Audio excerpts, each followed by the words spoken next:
Hello, and welcome to this week's episode of Engineer Your Energy. I'm Caroline Milton, owner of Milton Coaching Collective, where we help individuals and organizations build better toolkits for handling stress and beating burnout.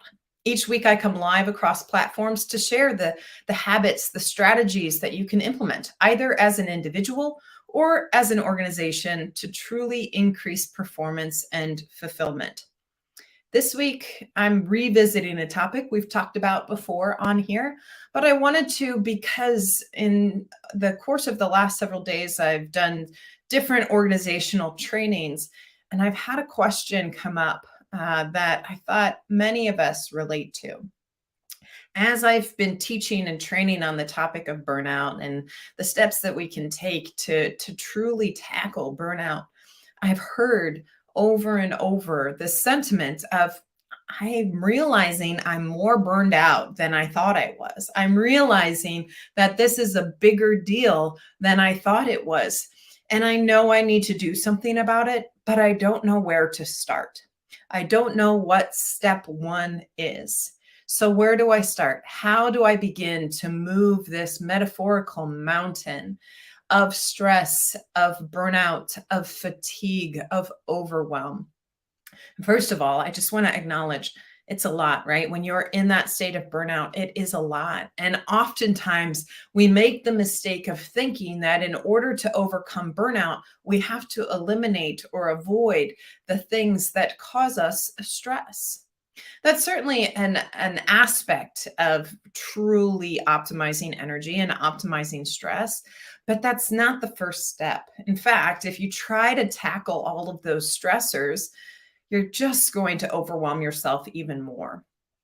Instead, the very first thing to do when you recognize, yes, I'm burned out, I need to do something about this. I need to make changes that support my well being. The very first thing that you need to do is start to recognize what's happening from a hormonal standpoint in your body when you experience stress. So, to understand that, you need to have a basic overview of what is happening within your body when you are experiencing stress, right? We tend to have certain awarenesses of what's happening with stress. We might notice our heart rate increasing, but typically we notice the emotions associated with it, some of the physical symptoms, but mostly the emotional symptoms.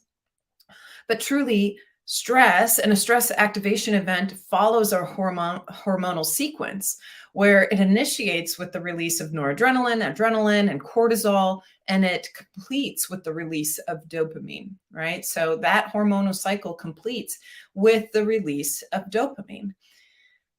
Early on, when humans were oftentimes facing threats to life, that hormonal sequence had a very obvious ending, right? You either triumphed over your stressor or you did not, right? We tend to use the metaphorical lion or tiger chasing us. We know if we beat the tiger or not. There is no other outcome. There is no middle ground. But in today's modern society, so many of our stressors don't have an obvious end to the stress, right? So our body might not recognize that it has triumphed over the thing that has activated the stress response. And so as a result, we carry that stress. We add more stress on top of it. We're not doing a good job of closing what's known as the stress hormonal cycle. So we have to give our bodies an opportunity to deactivate that stress response and activate our rest, repair, digest response, otherwise known as our parasympathetic branch of the nervous system. So the first thing that we do when we're trying to crawl back from burnout is we have to implement each and every day activities, habits that are going to deactivate the stress response and activate that parasympathetic branch of the nervous system. So what does that mean? Those are a lot of big words. How do I go about every day activating that stress cycle at least once, right? The best case scenario is every time you experience a stress activation event, you then complete that stress cycle. But let's set ourselves an achievable goal and at least doing it once every day. So what can we do? We can laugh.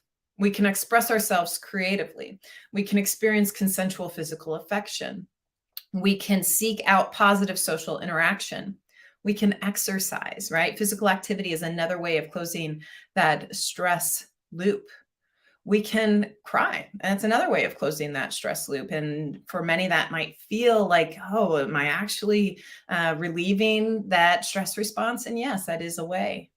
Moving our body, whether it's a traditional form of physical exercise or if it's even just shaking out our body. Practicing mindfulness, deep breathing, deactivating that stress response by calming the body down with our breath can be another great way of closing that stress cycle. So each and every day, my challenge to you, what is one thing that you can do to close that stress loop? It doesn't have to be the same approach every day, right? Some people think, oh, I religiously have to exercise, high intensity, 60 minutes every day. And while that has certain benefits, you don't have to only lean on physical activity for closing your stress cycle. You can take in something humorous, go and see an improv show or watch bloopers of your favorite TV comedy and to get yourself laughing. Schedule some time for some intimacy and in consensual ways with, it could be romantic intimacy, it could be platonic intimacy with people in your lives. Find ways of creating positive social interaction. That can be scheduling time with close friends or family members. It can also be having a pleasant conversation with a stranger at a coffee shop. Making time for these things that are telling your body, you are safe right here, right now. You are safe. That is the message that your body needs to deactivate that stress response. And you need to be finding ways to do it every single day, right? Every single day. So that is the very first step. If you are wanting to make a change with your experience of burnout, you have to find a way every day of closing that stress cycle.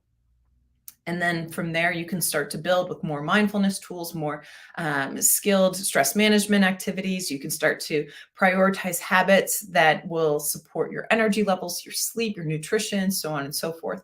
But you have to start by addressing the hormones. That's the very first step. If you'd like to learn more about how to do this, you can reach out to me at miltoncc.com. That website is here on the screen below me. You can also drop a comment on this video to say, I'd love to learn more. If you're interested in having Milton Coaching Collective train your team on the importance of these strategies, of these approaches for really tackling burnout, you can schedule a consultation with us. And if you're an individual who would like support, accountability, and more knowledge on how to tackle burnout, I also offer one-on-one coaching to individuals. There are limited spots for coaching. So please, if you are interested in that, make sure you reach out to me. I'm currently filling up for the month of September. That's it for this week's episode of Engineer Your Energy. Thanks for joining me today. I hope that you were able to take something positive away from this. I want you to share in the comments, drop a comment on this video. What is the one thing that you are going to do today to close your stress cycle? I want to hear it. I know for me, I've already been out for a walk today, but I'm looking forward to some laughter, some comedy, and quality time that I can share with some family after the end of my workday today. All right, I will see you next week, and until then, be well.